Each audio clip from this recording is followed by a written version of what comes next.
From Team Secret to Alliance, every team decided to drop news on their roster this week when the open qualifiers for the regional qualifiers are about to begin. Hey Dota fans, hope you got a chance to see the new teams. If not, here they are. Team Secret was the most creative with their announcement. They went ahead and released a comic strip daily announcing the new players. On day 1, they had their captain Clement Puppy Ivanov and Yazi Yapsar Jaradet featured. On day 2, the duo are preparing for the new teammates. On day 3, they have Michael Nisha Jankowski featured, putting away the bottle and announcing that he's going back to the carry role. Day 4, we see the outspoken Daryl Ice Ice Ice Pei Shang saying "sup" in his underwears. And on day 5, the return of the king, Sumail Hassan, is the final piece to what could be another team that can be considered as a super team. This team has a lot of expectations. Alliance also went the creative route. They went with an anime style to announce their new team. The new team consists of Nikolai Nikobibi Nikolov, Andre Supreme Starha, Rodrigo Leslau Santos, Adam Aramis Moroz, and Simon Hanskin Haig, who will lead the team. Alliance said they wanted a fresh start. For the coming season, we decided that we want to rebuild things from the bottom up.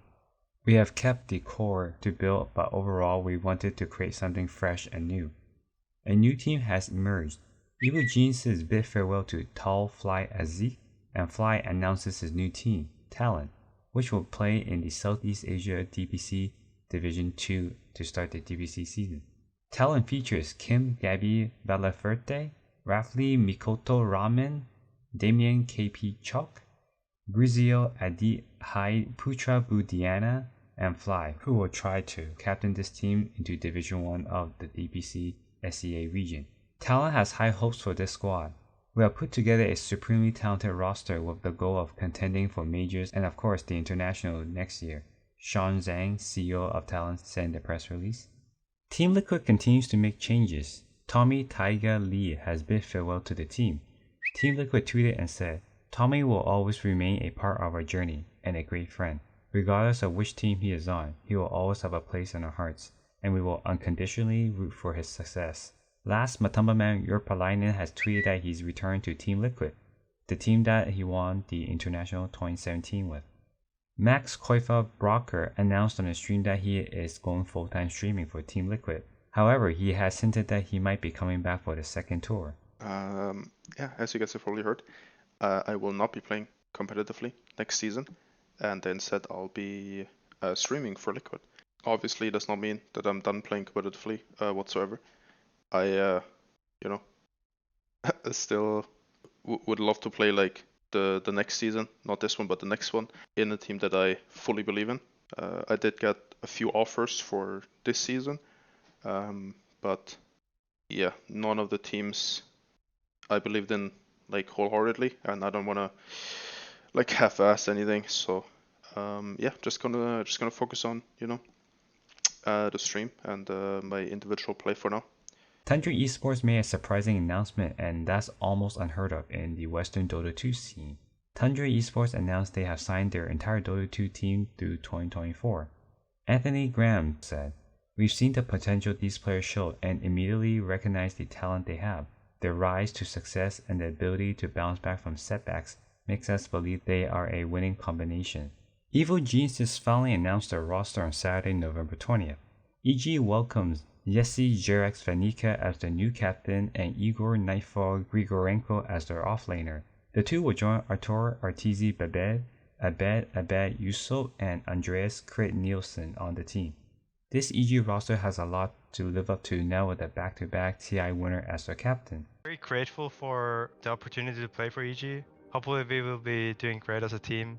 I'm maybe too optimistic about this going really well, and I'm scared to death that it's gonna be the opposite.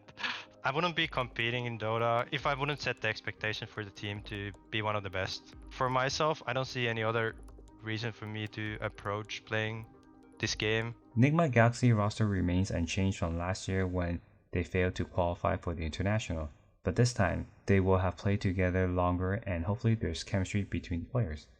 Over on OG's side, a lot of changes are coming. First off, Johan Notel Sunstein will be taking a break, but he will be living with the new OG roster and mentoring them. Yeah, for everybody wondering what next year for OG Dota will look like, it's going to be different time. It's going to be a different roster. I'm personally taking at least a year off. I'm going to be taking a health break, so to speak. Challenge of competing at the highest level and grinding and always trying to be the best and to do your best. It's tiresome, it's rough, and I need to reevaluate things at a future time. For now, all I know is I need a break. Yeah.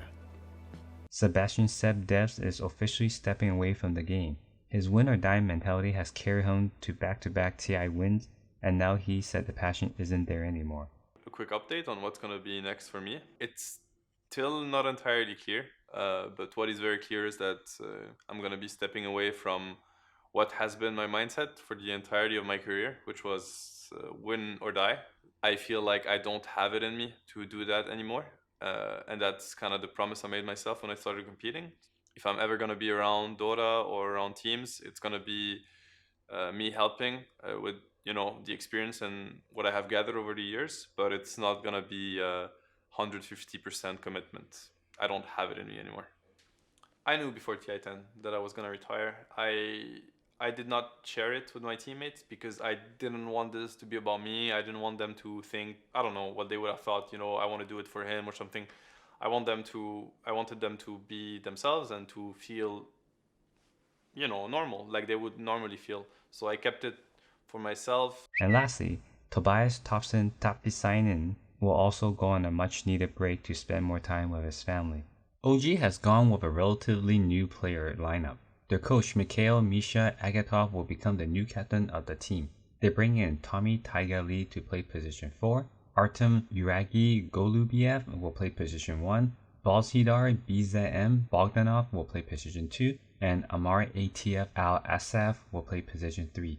OG isn't afraid of bringing in new players from Division 2 or New Blood, and they will have No Tail to help mentor them. Don't count the squad out. In China, Invictus Gaming announced the newest roster. The roster remains the same as before, but they did replace their position 4 player. Pan Fei Yi will take over. And lastly, Zhu Fi Linsen announced on Weibo that he's taking a break as well. This past week, Valve announced the open qualifiers and closed qualifier dates for each region. Almost all the open qualifiers have begun. Make sure you check them out. Talon, the highly talented roster in the Southeast Asia region, actually failed to qualify in the first open qualifiers. They still have one more chance in the second qualifiers. In the first qualifiers, we did get to see their position 4 player Hyde get a rampage on Snapfire. They are cleaning up Mikado, but not quite dead yet. So we will have enough though. So Mikado does drop for 2, but their troll pop the battle crunch, just dies, and now N1 just ripped apart by Hyde. Zeta missed the spear. That's a full team wipe. A rampage for Hyde? What?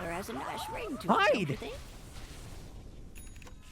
In the Dota 2 Champions League, Creepwave continued their dominance and have secured themselves into the upper bracket.